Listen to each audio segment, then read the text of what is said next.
So somehow I've ended up in Kona at Ironman World Championship. If you have no idea what's going on in here, this is kind of like the pinnacle of Ironman, the pinnacle of triathlon even. You only get here if you perform extremely well in a national Ironman. This is kind of like the dream for most triathletes. So today I'm gonna go around and ask the athletes, how did they get here? Like, how did they train? How did they eat? What gear did they use? And how long did it take for them to get here? All right. If you've ever dreamed of qualifying for Kona, this is definitely the video for you. This is also the video for you if you just want to know what it takes to get to one of the most coveted triathlons in the world.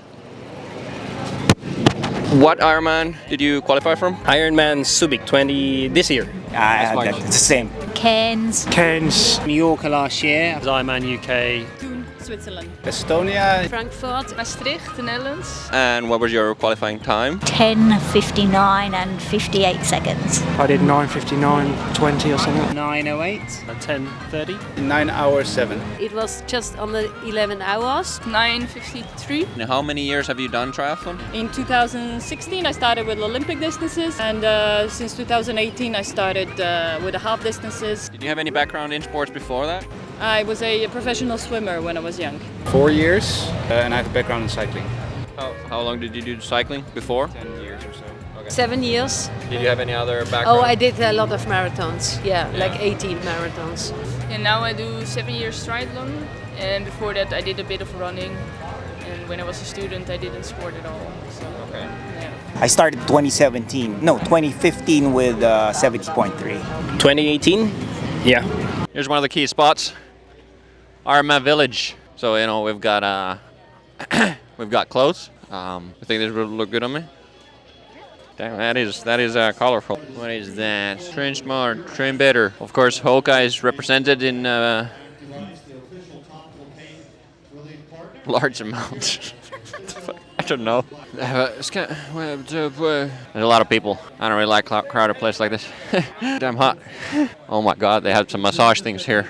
Oh yes. How long are you supposed to be in this? Apparently I need to be here for 17 minutes to get my pre-race flush. Sounds very good, even though I'm not racing. But we got a few buttons here. Oh, pressure level is at 4. Or if I put it to 7. Let's see. Oh God! Oh my God! He's gonna rip my legs apart! Oh! Help me! Help me! Come on! No, I'm just kidding. I turned it off. Can you estimate your average weekly volume? Probably 17, 18 hours. 15 hours, yeah. 15 hours a week. It depends how far I am from the race, but Yeah. say last month and a bit, it's around 20-25 hours per week. About 20 hours per week. Often it's 20 hours, yes. Yeah. 15 to 27 or something. Yeah. Yeah. I picked about 14 hours a week. Probably 18 to 20. So I think my average was about 25 hours a week. Yeah, I'd probably about 20 just to manage work volume as well. Yeah. So yeah. Do you know how your intensity distribution goes? Is it mostly easy, or do you have some different distribution that is uncommon? 1 or 2 hours a week would be intense sessions per swim, bike, run, and then the rest of that would just be endurance or easier sessions. It's more pyramidal, so quite a lot of low intensity, sort of medium at the medium intensity, and just a little bit of the in the red, I guess. 80 easy with mixed 20% Okay. Yeah. with the interval. Same with you? 80-20? Pretty much. Do you have any full recovery days when you do Once a half? week. Yeah. Once a week. Yes, the same. Rest, like no workout at all. I have 2 days of just swimming, so that I have 2 days off my legs. Yeah, I haven't had any days off, but I've some very, very easy days, just really low intensity. Yeah. Do you take any full recovery days? Yeah, at the end of a big block. Don't like them, but I have them. We have 1 day off in a week, yeah. Maybe 1 per month. Every Monday. Every week on Saturday. Almost never. Okay. Oh. Yeah. Ready? Then you also have a bunch of exhibitions, like this HOKA Hub we got here. Come. So we've got all kinds of activities here. I can see foam rolling station of sorts. Yeah, so cool. And then here we have this is like a transition 2 simulation. If you don't know what T2 is, it just means transition 2. There's 2 transitions in every triathlon, T1, T2, and this is T2 simulation. Good. Are you ready, Atali? Wait, just a second. What does the loser do? Are there some hot chilies here? Okay, the loser has to eat the hottest chili or whatever is the hottest that we find on this island. Okay?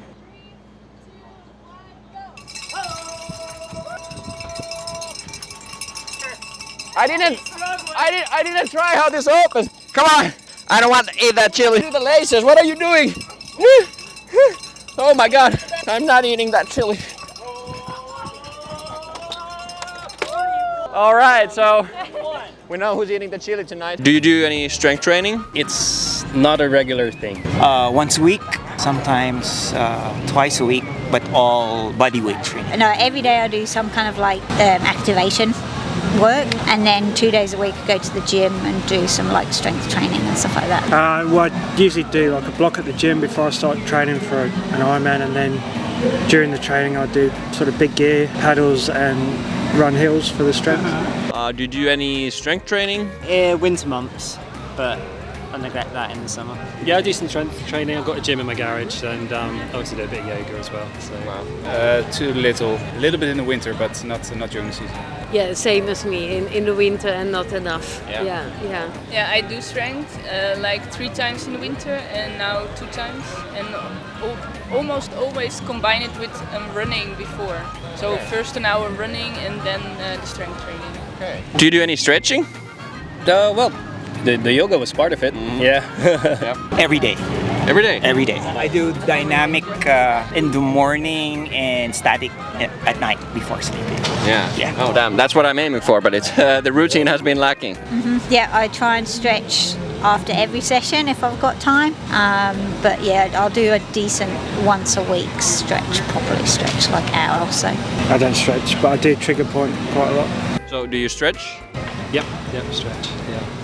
Every day or more like after workouts or? Every other day, I'd say. I've got the roller, so out rolling, stretching. But yeah, try and do as much as I can really. Usually in front of the TV. Not as much as I should. Foam roll. Have normal set boots as well. That kind of like active recovery. Oh yes. Then Netflix and sit the boots on. So cool. Do you do any stretching? And I'm talking like I do yoga. Definitely would be after a hard weekend. The Monday would be the swim and the yoga. Definitely. Do you do any stretching? Every day, 30-45 minutes. I do it under the shower, very short. Under the shower, yes. Okay. It's very handy, easy. Yeah, yes. I can imagine, yeah. Yeah, I don't stretch, no. Yeah. So the race starts with the swim, which is right behind me. They start in the water, and they used to all start at the same time, but it was so hectic that they changed it, because it was like being in a blender, in a massive blender. So nowadays they leave in waves. Do you guys have a coach? Me, no. No, I don't have a coach. I do. And you would recommend having a coach? Oh, definitely. Yeah, I would recommend having a coach, yeah. All right. Turn back time, yeah, I'd get one. Okay. Do you also have a coach, or? I do, yeah. Okay. And you guys think it's a worthwhile investment if you want to get to Kona? I think it's worthwhile whatever your goals are. I think someone to make you accountable and stop you from overdoing it is key. Yeah, definitely. I do have a coach. And you think it's worthwhile? It's absolutely important and necessary to have one. Especially for the long distances, it's very, very important. Not just for training, to keep you away from injuries, and absolutely you need one. That's the message I've been hearing. Do you think you have to have a coach to get to Kona? Yes. I do think so, yes. Yeah. Okay. Unless you're Frodeno, but Yeah, okay. Yeah. otherwise you need a coach. Yeah. Do you use any training software? The Training Peaks, yeah. I don't. Oh, you don't use any? No, I don't. So the coach takes care of the thinking. Do you use any training software or apps? Just using Swift, really. I use Strava and Garmin Oh, Connect. I guess, yeah, I've got Garmin. as well. Yeah, everything goes to Garmin Connect. My coach uses Training Peaks. So we also use the food nutrition one. Yeah, that's pretty much it. Training Peaks. Me too, yes. Training peaks. You use Strava? Yes. Yeah. That's for the social. Yeah. It's For nice. the social aspect. Yeah. Yeah. Oh, filming? Right, okay, so that's the transition area right there. Can't get any closer because I'm not an athlete. Only athletes can go there. But after the swim, athletes are gonna come to this massive area here, take their bike, go to do the bike, come back, switch from bike to run, and then go for their run. It's gonna be interesting to see how fast the athletes do the transition. They do it faster than you can say, thank you, HOKA, for flying me in here. That was actually pretty good. Bit of an integration there, no? Yeah, yeah. All right. It's so damn hot here, I can't even think. And my eyes are like, they're foggy because I'm probably dehydrated or something. God. Do you follow any diet? No, not any particular. I try to be mindful with the food that I eat. I just do everything in moderation. Right. Sinful or not, yeah. Everything in moderation. I mean, I eat lots of different types of food, not fussy. It's mainly just getting enough food in, yeah. Do you follow any specific plan or diet? I don't follow a specific diet in terms of like my general eating. I like my chocolate, but I'm pretty religious in terms of like race build-up and what I have on race day. How long is that build-up? So I'll probably start for Saturday's race tomorrow, so I'll kind of drop fruit and veg from tomorrow and kind of a bit more plain rice and pasta. How about you? Yeah, I pretty much follow that kind of routine, but generally I eat everything, to be honest, yeah, but healthy, got a lot of protein. Yeah. I kind of switched to more vegan, especially after Netflix, like we all watched, we all seen. But now I kind of pay more attention to quantities of carbs and other things that I put in. Exactly, definitely proteins in every meal. So coach always says just eat enough. I'm vegan, plant-based. No, I'm not special, only healthy and whole food. Yeah. Do you guys count macros at all? No. I haven't yet. No. So you guys don't like count macros or calories or anything like that? No. I track when I think I'm going a bit wary, just to make sure I bring myself back on track, but not religiously. No, I'm terrible. I don't really track. No, no counting, no. So it's just eat basically as much as you can to cover from training. Shit. We would need to be on the other side of the road. So this is what the bike course looks like. Over 180 kilometers on this scorching hot asphalt road. And I mean, it is hot here. I don't think I would be able to do like a 10K run here. And they're doing 180K on the bike. Like literally, we're surrounded by lava fields. Do you want to share any of your, if you know any of your like metrics like FTP, VO2 max? Yeah, I think my FTP is around 320. I don't know the others. 320? My FTP is somewhere average. I'm not that strong on the bike. It is around 3.6 watts per kilo. Do you want to share or do you know your FTP for the bike? 350. 350? 210. Yeah, for me it's also a long time ago, but I think around 200. So FTP would be probably about 220. Haven't done an FTP test for a long time. I did a step test and my FTP was about 270 watts. Do you want to share any of your PRs? Yeah, about 32, 10K. I haven't done a half marathon in ages because of COVID, but it was around 114. Probably a bit faster now. I did a 2:57 marathon, 1 hour 21 half. Yeah, last year I did Marathon of Amsterdam in 3:02. Also close. Yeah. And a 10K in 37:13. Yeah. Wow. For my 5K, it's somewhere 21. For the half marathon, it's like 133. For the full, it's 338. Just for the half, 140-ish. Yeah. It's not that important how fast can you run. It's important how long can you endure, and actually more important is how strong are you in your head. A head is more important than your legs. Oh my god. I really need to do this. So this is kind of where the run starts. The runners come from there and then they continue that way. Hello? That way, yeah, there. And that's about as much as I can tell you about the run section. It's just filled with cars now, so I can't really show you anything else, but it's gonna be cool during race day. Now, I'm just wondering how long Atte is gonna keep filming me, because I don't have anything to say anymore. But I never gave her instructions to stop filming, so this might take a while.